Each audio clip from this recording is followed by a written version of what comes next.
আমার গতবার আন্ডার-17 আরহাম একটা ছেলে ছিল জি অস্ট্রেলিয়ার, সে অলরেডি ন্যাশনাল টিমে ট্রায়াল দিতে চায়। তো আমি বললাম যে না, you have to wait a bit, এখনই সময় হয়নি।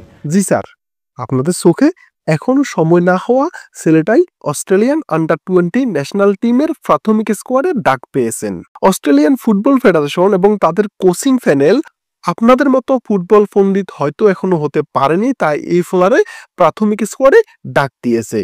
মাত্র 17 বছর বয়সে অস্ট্রেলিয়ার ফার্স্ট টায়ারের একটি ক্লাবের বয়সভিত্তিক দলে খেলেন আরহাম ইসলাম। শুধু এই একটা লাইনেই বোঝা যায় তিনি কেমন মানের একজন ফুটবলার। তিনি চেয়েছিলেন দেশের হয়ে খেলতে, কিন্তু স্বল্প সময়ের জন্য বাংলাদেশ আন্ডার-17 দলে খেলা আরহাম ইসলাম আপনাদের মতো জহুরির চোখে প্রতিভাবান না হলেও অস্ট্রেলিয়ানরা তার জাত ঠিকই চিনতে পেরেছে। আপনারা তাকে অনূর্ধ্ব-23 প্রাথমিক দলে না রাখলেও অস্ট্রেলিয়ানরা রেখেছে। আফসোস, যেখানে অস্ট্রেলিয়ার মতো দল তাকে ডাকতে পারে সেখানে আমাদের দেশে তাকে রাখা হলো না। এভাবে এই সিন্ডিকেটের কারণে বাংলাদেশ হারাচ্ছে ভবিষ্যতের তারকা খেলোয়াড়দের। হয়তো এই আরহাম ইসলাম ভবিষ্যতে বিশ্ব ফুটবলে এক পরিচিত নাম হবে।